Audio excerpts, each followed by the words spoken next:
Welcome to Emergency Medicine Match Advice, sponsored by Academic Life in Emergency Medicine, and its editor-in-chief, your academic Earth Mother, Dr. Michelle Lin from UCSF. Hello, Michelle. Hello, Earth Mother. I'm going to put that on my CV. Thank you. That's right. There's a lot of definitions of Earth Mother out there, so just pick the ones that you're not offended by. All right, guess what, Michelle? What? It is season 5. What is going on? The beard is gray. Your hair has a banner in the back. I know, there's stuff going on, and I'm impressed you just let me keep doing this because it's your business. But here we are. It's a joy. Season 5. And we're back with one of our favorite episodes, don't you think? Absolutely. This one is Emergency Medicine Program Directors Reflect on last year's match, in this case, the 2018 match. And to do that reflection, we have 3 amazing program directors with tons of experience and sage advice to offer. Dr. Elise Lovell from Advocate Christ Medical Center. Welcome. So happy to be here, Mike. I know, from my old stomping grounds of Chicago. I'm thrilled you're here. Thanks. I miss you. Dr. Leslie Oyama is live from Hawaii. She's in Honolulu, but is the program director at University of California, San Diego. Hi, Leslie. Hi, thank you for having me. Thanks for joining us. And I don't know this guy at all. Dr. Jeremy Branzetti, many time zones, back on the East Coast, the program director at NYU Bellevue. Hello, everyone. Thank you for having me be here with you. Thanks for joining us. All right, so Michelle, let's just go right to the data. So we've done this episode a few times in the past. We skipped last season, I think, but we're back with the slide. So for those who are listening on the podcast, I'm going to refer you to a blog post that I wrote for Allium on May 7th, 2018, that has the slide and lots of descriptors about the numbers that you see on the slide. For those who choose to watch this on YouTube or who eventually go compare the audio to the slide, let me just take you from screen left to screen right across the columns and just highlight some of the numbers that I think our panelists are going to reference during their comments and remarks. So you see that we're showing the last 8 years of NRMP, National Residency Matching Program, data and results published in an annual publication from the NRMP that comes out several weeks after the match. And this is a summary of all the most important numbers for our specialty. So last 8 years, in the first column is the number of emergency medicine residency programs, which I'll point out jumped significantly this year. And we'll explain why in a little bit. But because of that jump, there was also a commensurate jump in the number of EM positions offered in the match. What didn't change that much were the number of US seniors, column 4, who applied to emergency medicine. So while most positions filled, there were not, those positions weren't necessarily filled by an increased interest in our population of US seniors, which is defined by the NRMP very specifically. They are students in their final year of medical school at allopathic schools in the United States, Canada, and Puerto Rico, or the LCME seniors, as you've heard us talk about on this podcast before. So more programs, more spots. There were not more seniors. And you may have heard in previous iterations of this podcast me describe what I think the most important statistic out of all of the data and results tables offered by the NRMP as a surrogate for competitiveness. And that's what you see in the column listed percent fill rate by LCME seniors. So I think this is a really great surrogate for competitiveness. If you look at what we consider traditionally the most competitive specialties, cardiothoracic surgery, radiation oncology, plastic surgery, vascular surgery, their percent fill rate with US seniors is always in the 90 to 100% range. They're always in the 90s. Emergency medicine has never been in the 90s, but we pretty consistently were right around 80% or just under 80% in line with OBGYN and general surgery, and far different than internal medicine, family medicine, and pediatrics, putting us in this group of what I would call moderately competitive specialties. We certainly aren't amongst our plastic surgery, vascular surgery, very competitive colleagues, but we were sort of moderately competitive. And you'll notice this year, because of more programs, more positions, less US seniors, that percent fill rate went down. So that's going to be the clue to our panelists about the question, Was it more competitive, less competitive? Did it stay the same? I don't know. We have to interpret that number. Did that number drop just in a way that's numerically interesting, or did it really have significance on the ground for the folks applying to our specialty? It certainly didn't result in any additional positions available in the SOAP. You see that only 10 positions were available this year in the supplemental offer and acceptance period, or SOAP, previously called the scramble. And we can take away that the SOAP is not a viable method of getting into emergency medicine, and it hasn't been for many, many years.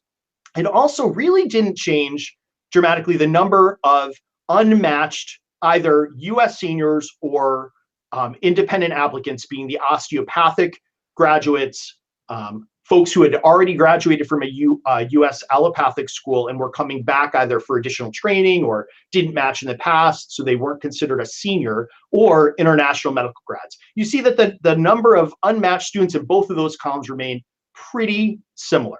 So with that, let's get on to our panelists and have them interpret some of these numbers and what their importance are, if at all. So our first panelist is Dr. Elise Lovell from Chicago. All right, Elise, I want you to answer the question.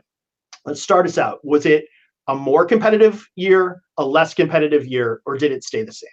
Yeah, so I think, Mike, I'm going to double down and say about the same. And I think that you've already given a really great sort of data-driven explanation for that. I think that what we're seeing is that there are definitely more positions open this year, as well as a number of more programs opened up in the last year or two. And, going to the single accreditation system, we're seeing this large influx in the number of new programs out there. And again, a lot of those are due to osteopathic programs becoming ACGME accredited, but we still have even more programs that are just opening up. I mean, locally here in Chicago, we welcomed Rush in 2017, and now it looks like we're going to have yet another program, Loyola, welcoming students during this season. So, we're seeing this effect locally with other new programs opening up, and then again with the accreditation, single accreditation system, many of these osteopathic programs now achieving ACGME accreditation status. And that's not going to last forever. As that window closes on the single accreditation system in 2020, that will slow down. But right now, I think it's better than ever for students who are interested in emergency medicine to get out there and apply. And so you might say, okay, well, then maybe it's just less competitive. But I still feel like, we see so many students, on an anecdotal basis coming through who are so excited about emergency medicine. Our applications are, the numbers are as robust as ever. And in fact, if, we'll hear from the rest of the group here, but we're receiving more applications every year. So I feel like there's still that element of desirability about our program, about our specialty. And certainly that feeling of, wow, this is such a great way to practice medicine. It's such a great way to be, engaged with patients and to have still a life that's sort of balanced, that, the competitive, I think, nature of this somewhat, evens out. And we say, and so again, I'll call it sort of a wash and say it's about the same as last, year or two. So I have a couple of remarks. First, you referenced my alma mater, your Final Four Loyola University Chicago Ramblers, finally entering the world of residency training. I'm excited to see that program come out onto the scene. So congratulations to my alma mater. Congrats, Loyola. But you did reference the single accreditation system. You kind of defined it, but just to be very specific for the students who may not be down with program director lingo, single accreditation is a several-year process in which programs which were previously osteopathic programs, meaning they were accredited by the American Osteopathic Association, several-year process where those programs are now reapplying now for accreditation, or initially applying for accreditation as ACGME programs, which is traditionally the allopathic way of accrediting residency programs, such that eventually the AOA accreditation will go away and there will be a single pathway, a single accreditation opportunity for an institution who wants to have a training program. So those AOA programs have a choice. They can close their program, or they can apply for ACGME accreditation, of which that group, some of them have made it in, some of them have been sent back to the drawing board, and some of them have been denied.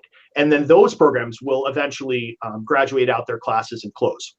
So what we're seeing is that we're in the middle of this process, and a big influx of these programs are coming over to ACGME. So for the next couple of years, that number of programs will tick up. But there was also a lot of other allopathic programs coming onto the scene. I think we're seeing many more institutions that were traditionally non-teaching hospitals sponsoring training programs. So that number is moving for two reasons, and it's going to continue to always go up, I think, for the number of hospitals out there that could substantively train an emergency medicine resident is great, and certainly far more than the number of current programs. But we're going to see that number rise, but not due just to single accreditation.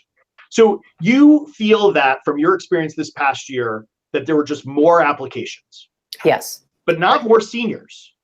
No, it's sort of hard to say exactly, the proportions and all, because you just see this huge influx of, of applications. But certainly, I felt like the U.S. seniors, about the same, and definitely, we had, I'm going to say that we probably had somewhat more seniors than in past years, but not significantly. And then just overall an influx, more of an influx of the osteopathic students and the international, medical graduates as well. And just in general, then, the total number ended up being higher than it has been the last couple of years.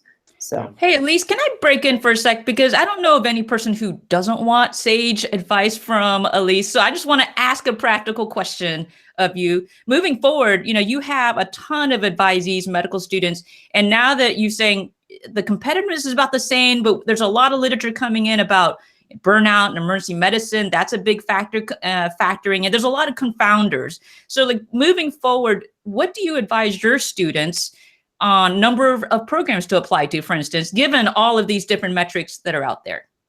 Yeah, so I think that the big thing about applying is not just sort of doing the across the board, apply to everything and every place, but just to be selective. And the AAMC talks about it as applying smart. And in fact, they have a really nice program on their website all about, applying smart, lots of advice there, and even gets so granular as to give you specialty specific graphs that will talk about things like, if your step 1 score is such and such, what is your sort of optimum predicted number of programs to apply to, and when do you actually fall off the curve and it's not quite so useful. So I think that what I tell my students is, don't be a shotgunner about this. Really what it is use the resources out there, especially use your EM advisor, but EMRA, all of the wonderful resources that they have, not only EMRA Match, but their advising resources, the CORD, Student Advising Task Force, which has EMRA and CDEM wrapped up in it.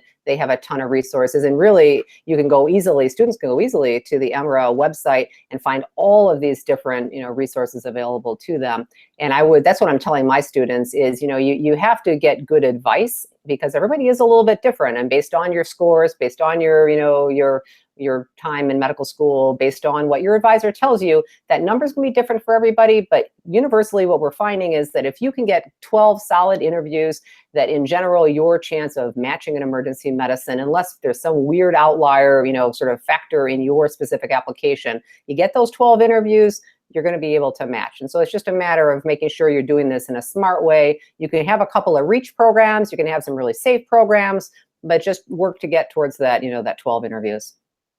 Yeah, I loved Diane Ripple, the program director at New Mexico, in this episode a couple years ago, talks about that graph where you say it sort of flattens out. And she was like, so it's 11 where it reaches the asymptote. So I just say asymptote +1, which I think is really exactly what should happen. So, Yeah.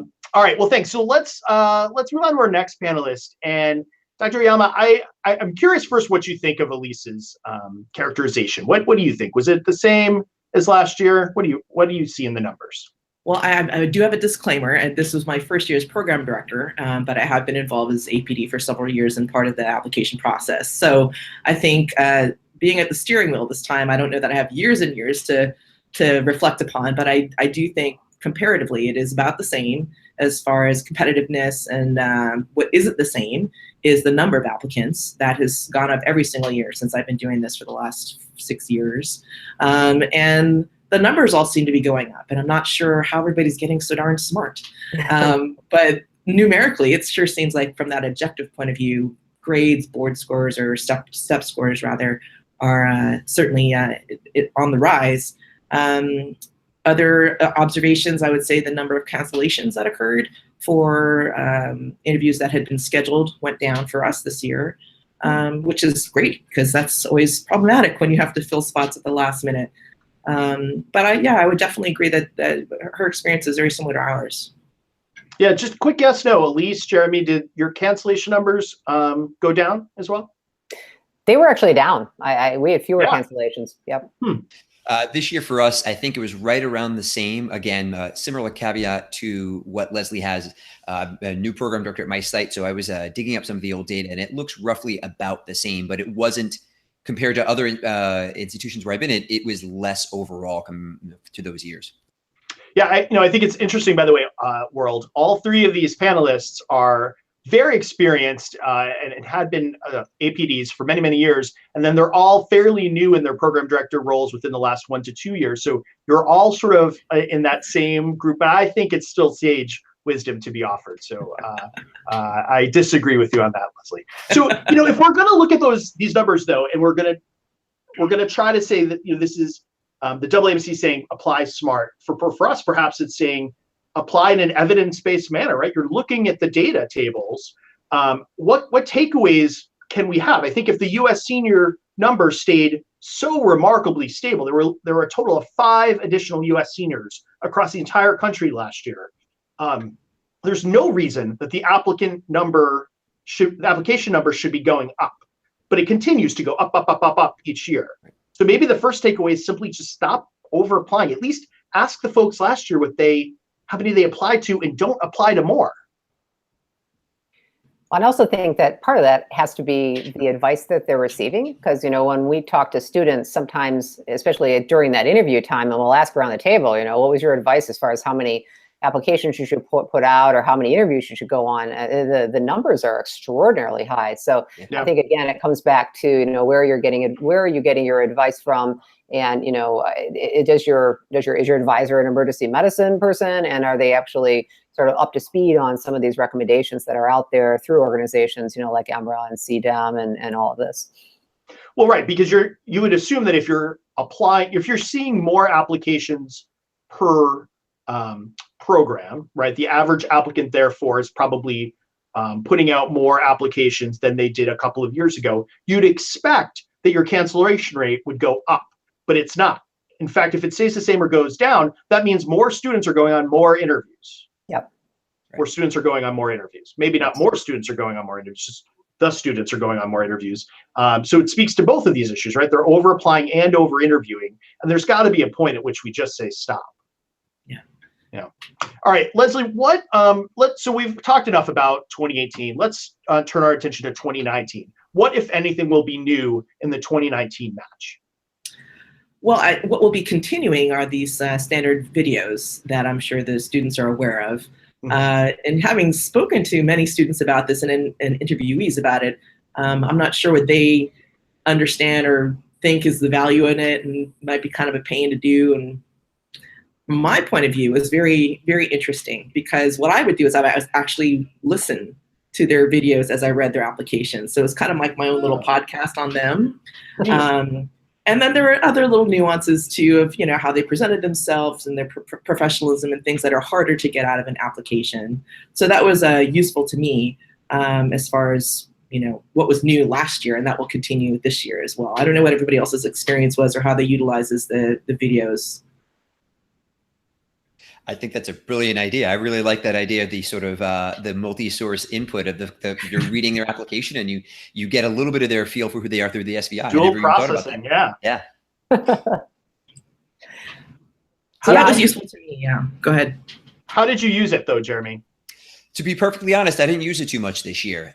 In the context of not having a definitive role to what it really does and not knowing what it's having had prior experience with it, not knowing exactly what is going to be the difference of a score of 16 versus 18. Sure, there's a graph that shows a standard deviation and how that separates out, but it's really not quite shown yet what that translates into the candidate who's going to be in front of me. So I took more of the cautious approach to be able to hold off and say, well, let's stick with the things I'm more familiar with, and the classic interview, and let's see how this develops with the SVI.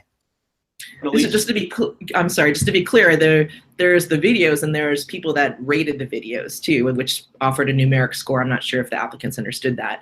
So for me, I didn't pay any mind to what the numeric score of whoever reviewed their videos was. For me, I'm like, my opinion's more important to me than somebody else's opinion. So I didn't pay attention to the numbers. I just listened to the videos as I read their applications and just de novo took my input that way.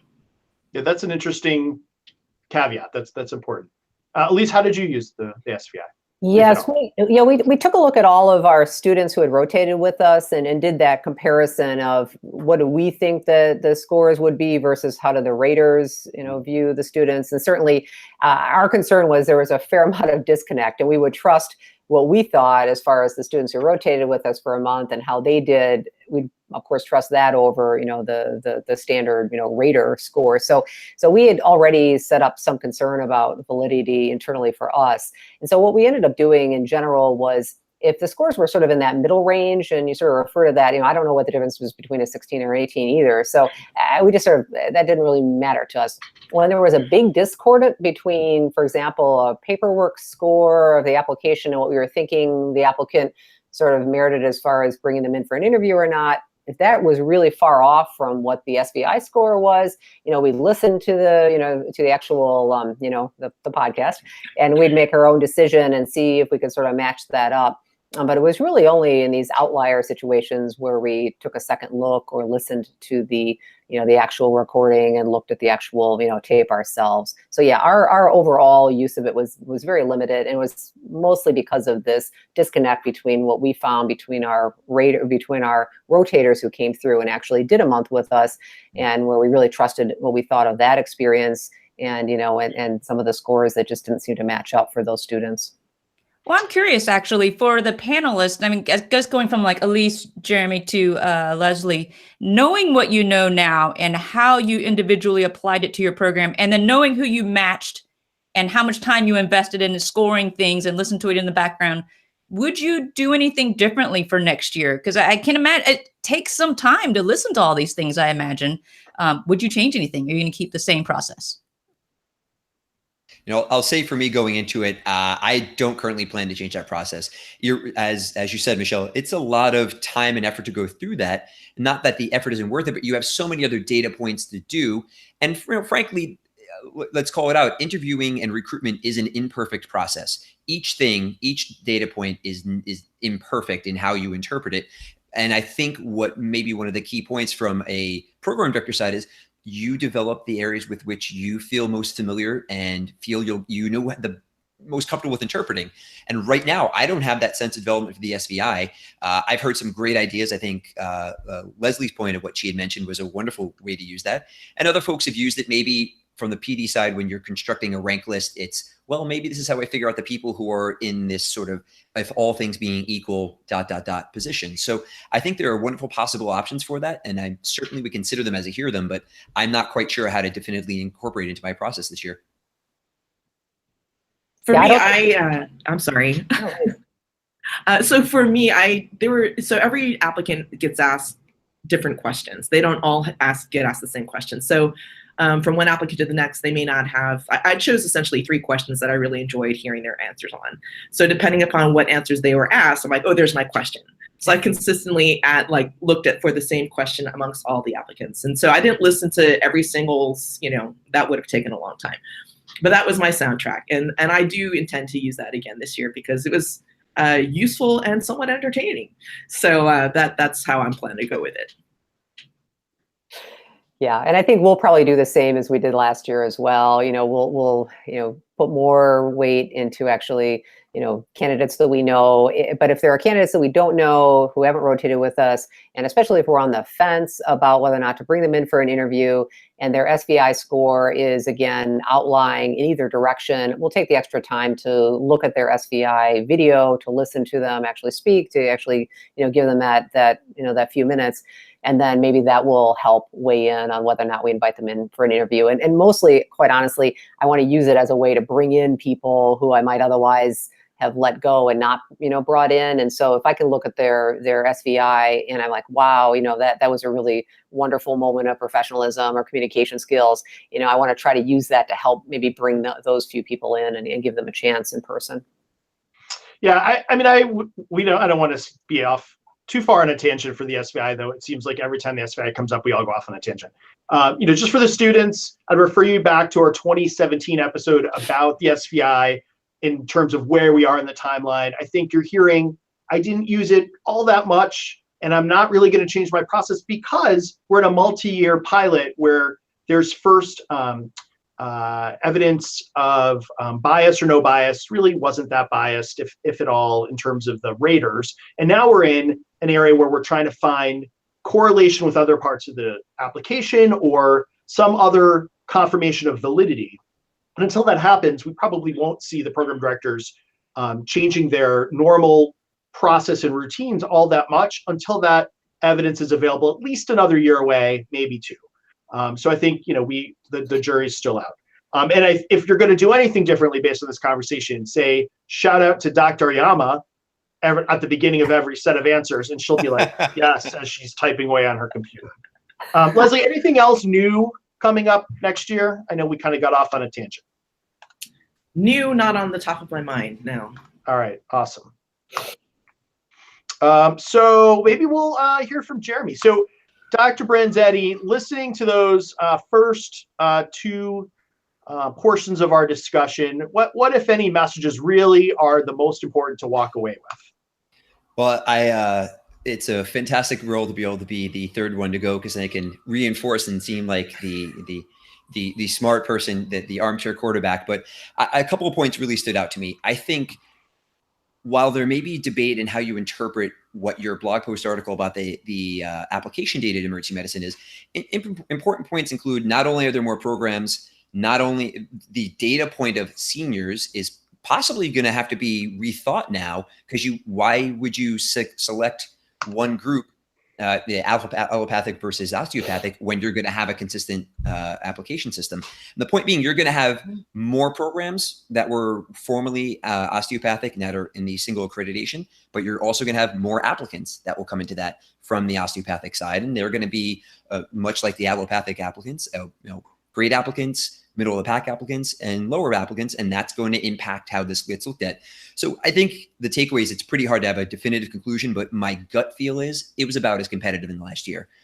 But the real points I think that stand out were the importance of taking and receiving advice from mentors in emergency medicine who are in the know.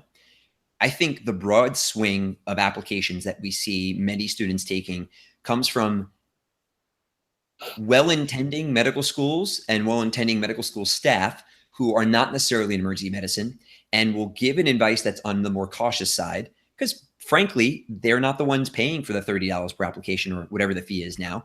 And it's better to be cautious and have too many than too little. But if everybody takes that mindset, we really run into a significant resource allocation issue here. And I think we're getting to that point in the application cycle. So my experience both at here and when I was in APD was, it's not that there's that many more applicants, there's just more applications, and each applicant is sending more. So maybe one of the ways to help fix that is going to be the finding or the more consistent advice from us. But I think that's really a great open topic in the world of emergency medicine, and I'd be, of course, curious to know how folks feel about what can we, how might we make that better going into the future. All right, so let's just do a numbers only answer. Average applicant, make sure the average applicant in your brain, how many applications do they submit? How many interviews do they go on? We'll start with Elise. How many applications do they submit? 30, 25. How many interviews? Again, if they get a dozen and they're average, I think they're fine. Okay, Leslie. So caveat again has to be with their profile, but that's more than just words. Well, let's take the average applicant. Average applicant. No crazy red flags, no couples match, no anything. Minimum 20 to apply. And then in all honesty, I would say if they have a good advisor saying, here's your reach schools, here's your solid schools, here's your safety schools, 12. Jeremy? 12 interviews. Yeah, I'm with my co-panelists here for roughly the number of interviews, anywhere from the 10 to 12. And let's just say it straight out. In the absence of some terrible thing that happens during an interview or otherwise, if you are an average applicant and you are going to match into emergency medicine. Absolutely. That's the key thing to really remember. It will happen. You don't have to have this fear that there's not enough for you. It will happen. So you don't need to have that many applications. And so maybe the big difference is, we're going to spitball here 20, 30, 20, 25, 30. Just as important, I think, is to be to be watching astutely to the number of interviews you're getting and responsibly manage the number. Because once you really start getting that 10, 12, et cetera, you can really winnow down the ones that you were, maybe applying to because out of more fear rather than a genuine desire to be there. So what you're not hearing, students, is 15 interviews, 20 interviews. What you're not hearing is 40, 50, 60 applications if you have a trusted advisor who knows what they're doing and can honestly assess your application and say, yeah, you're a solid applicant. You're an average applicant, solid applicants match to our specialty. We are a moderately competitive specialty. If they can give you that characterization and trust them, then don't over apply. I mean, we talk about this every year on these podcasts that the number of applications are going up, and we have to call enough is enough.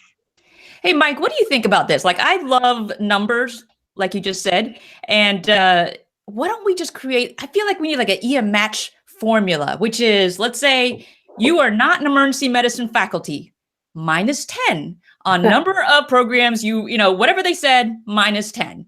Boom! And, right? What? Wait, here in season 5. There's a corollary. Wait, here we go. There's going to be a factor. I'm so excited. It's a factor correction, right? Whatever they said, -10.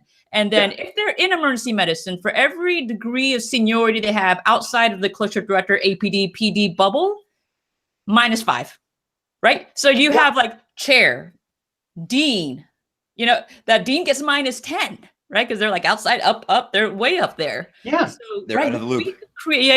We can create like a formula. This is going to be outstanding. Hey, listen, you guys can go home. Michelle and I are going to start to iterate this a bit. That's it. We don't need you anymore. Michelle, the next thing is like, what state do they come from? Oh, yes. Quartile rank is their school at U.S. News and World Reports. We're going to divide by. We're ready to go. Yeah, and like a square root in there. Why not? No, for sure. No. What is the integrals? I didn't do well in calculus. Not that thing. Everything else can appear. I know all the rest of the maths. It sounds like the Lynn Gisanti formula is going to be in maybe 10 years up for the Nobel Prize in economics. I'm just saying. She's so annoyed that you hyphenated it, but I love that you did. As long as I'm first, I'm good. Well, I just want to point that out yet again. I put Mike second on the hyphenation front. That's all right. I'm okay with that. Nobody wants Gisanti going first. Hey, panelists, what else do we have to say about this? Anything? Any other points you wanted to make about? I have a point that I would like to make based upon some sage advice I got from my program director by the name of Gisanti. Yeah. So for me, as a new APD or a new PD, I was trying to figure out how am I going to manage all of these applications that come in, and he very wisely said, you got to have deadlines. And after this deadline, no more new things that you're going to be looking at, because honestly, applications keep coming in December, sometimes even January, which we interview through January because we can, but it's sunny, we don't have weather issues. But that was something that struck me. I'm like, oh, I kept on looking and looking and looking, and then Mike said, you might want to set a deadline for like, nope, this is your stop date. Yeah. So I think it's important. No new things. Yeah. Exactly. 100%. So that I think was a really sage piece of advice from you for sure. Oh, well, and that helped make my life a little bit better as well. But the applicants should know that, right? And that, oh gosh, if they say on their website that, November 1 is the deadline, they're not going to look at anything received after that. They better be on point as far as submitting their applications. And so paying attention to those things is really useful. And, I think as a tip, it might be useful for an applicant to think of it from our point of view too, right?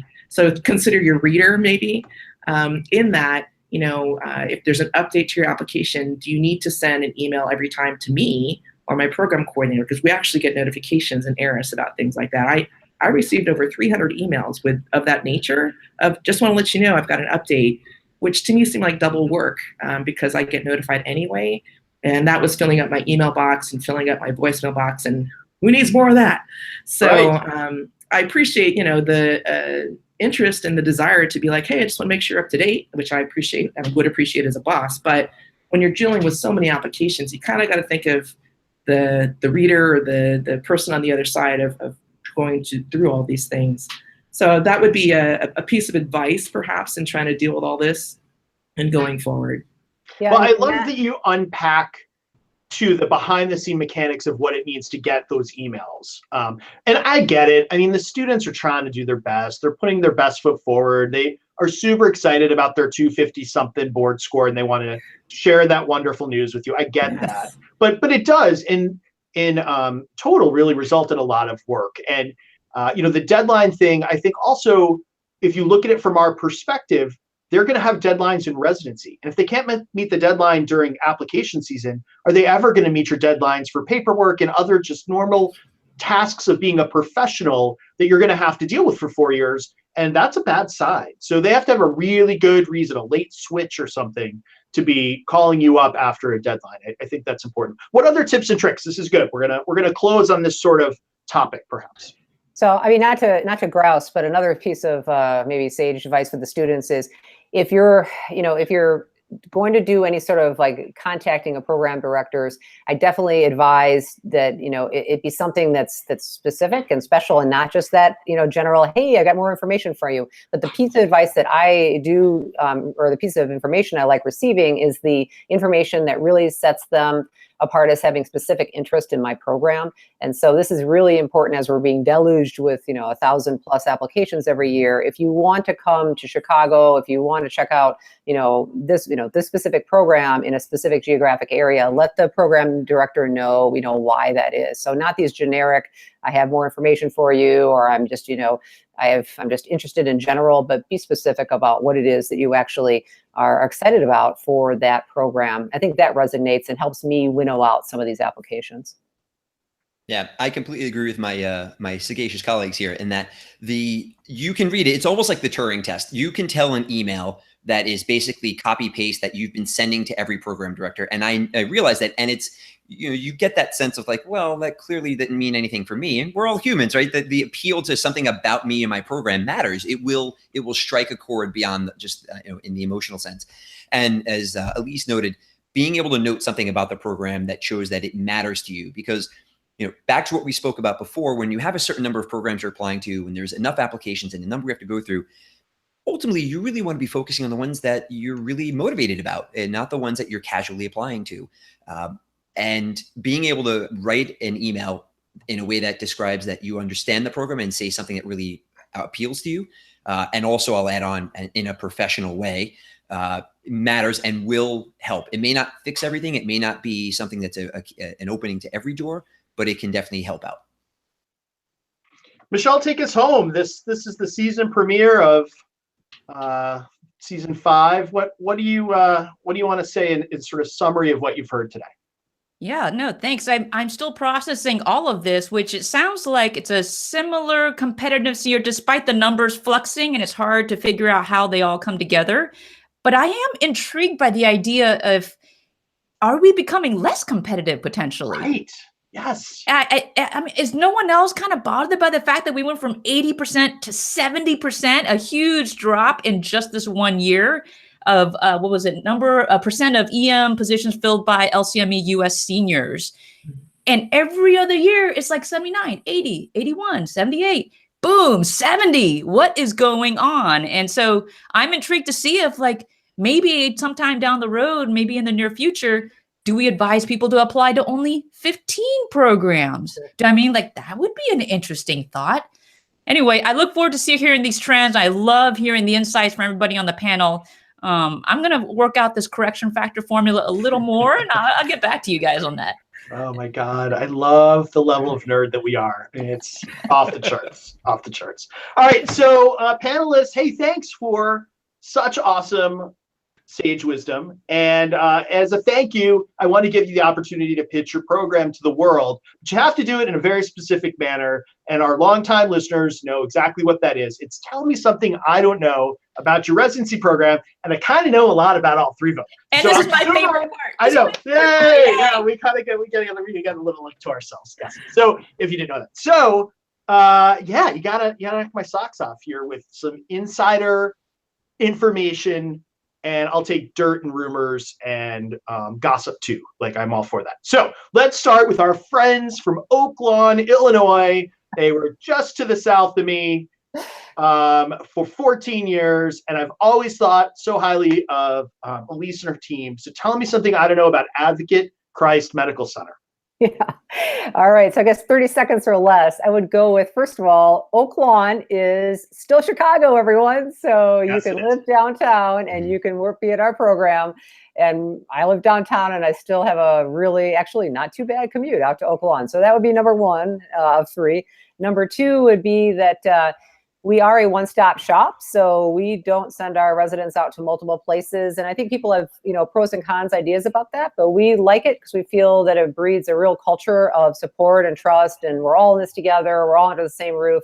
So that's something that for us, I think works really well and we enjoy it. And the third would be that we have a one-on-one faculty resident teaching model clinically in our emergency department. So if you come and you work a shift, you're going to be paired up with a faculty member, you're going to present to them. And so I think that's unusual and we really love it. We've had a lot of resources thrown our way to be able to support that. And so there's a lot of one-on-one, clinical teaching, from that individual faculty member. So that'd be my top three.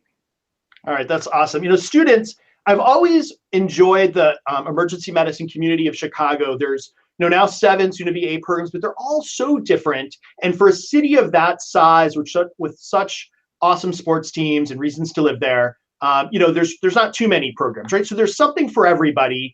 And I've always said that Christ has some amazing things to offer. One being, while they all have strengths and weaknesses, you guys have one of the very best, if not the best, case mix in the city. I agree with you. The one-stop shop can be done there because of really an amazing mix of patients culturally and in terms of diversity, in terms of complexity. And then, I think your faculty ratio has always been one to be envied by some of the other programs, which just simply can't staff in that same way. You have a new shiny ER and trauma center, and it's just a great place to live and work. So students, definitely check out Advocate Christ Medical Center and our friends on the South Side.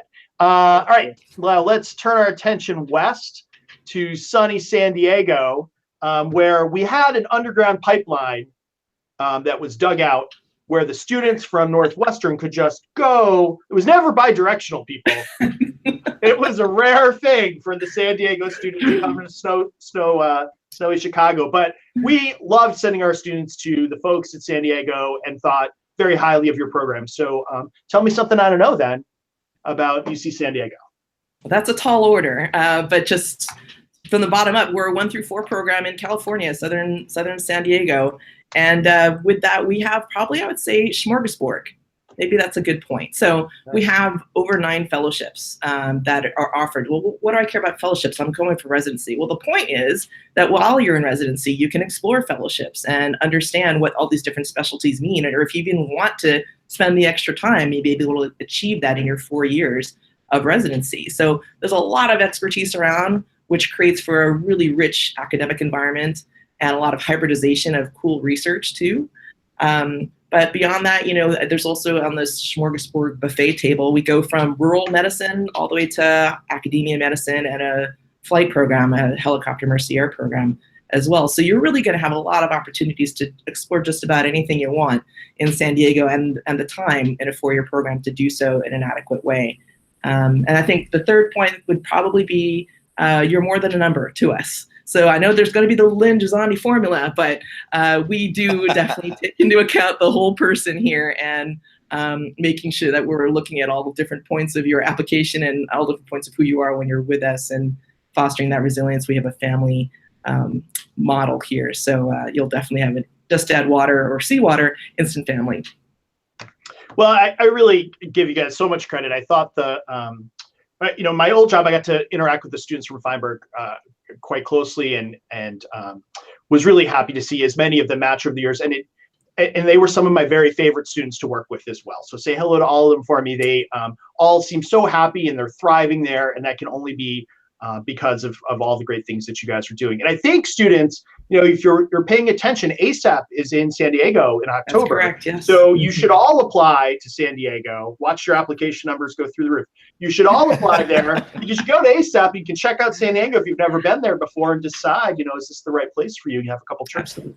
So thanks so much. And then, so definitely check out UC San Diego. And finally, This guy, Jeremy Bernzetti, I barely know you. This guy. Tell me stuff that's new and different going on at a historic program, Bellevue NYU. Well, let's take the pitch part of that first. So that's right. We're NYU Bellevue here, and our program started and is still the heart and soul of which is Bellevue, America's oldest public health hospital. And that is, you know, the soul of what our program would be. When I like to talk about it. In working in a hospital that seeks to take care of really the who's who that a for-profit hospital wouldn't want to care for. That's us. That's what we aim for. And we live and breathe social emergency medicine, healthcare disparities, and to the point where that's our research staff looking into harm reduction and homelessness and addiction care services through the care that we leave in the ER. But that alone, I believe, doesn't make the complete physician. And what we really aim into then is to complement that with our university site, NYU Hospital Lingo Medical Center, TISH, long name. And I'm really excited to talk about our newer hospital that joined our system, formerly known as Lutheran, but now NYU Langone Brooklyn. You guys you hear that name getting out there? And that's going to be our community site. And I think the three of them put together really give you a wonderful, complete experience of training here in New York. And we're New York. Let me give my emotion here. We're New York. Well, I don't got to sell New York. That's what we are. But yeah, as the gossip, actually, the city's gotten together and we're going to be America's nicest city next year. We've all agreed on it. So you should all come out and see that. We're not going to be jaywalking. We're not going to be yelling at people who step in front of us. We're going to hold doors open all the time and not shove you out of the subway. It's going to be amazing. There's so much to unpack there. All right, so students, first of all, I've actually been in all three of those ERs that you've mentioned, and not to be overlooked, that Brooklyn site is an awesome site with a lot of complex patients that are very different still than Tisch and Bellevue. So you have a really wonderful place with those three sites, and certainly a broad faculty, lots of interests, and a program that I really hold in very, very high regard. And despite the accent, and I'm from upstate New York, and forget about it. I get it. Right. So students, definitely check out the old and storied and wonderful NYU Bellevue. So thanks, you guys. Good luck to the students who are getting ready for application season, and look for some more episodes of EM Match Advice later this summer. Thanks, panelists. Thank you, guys.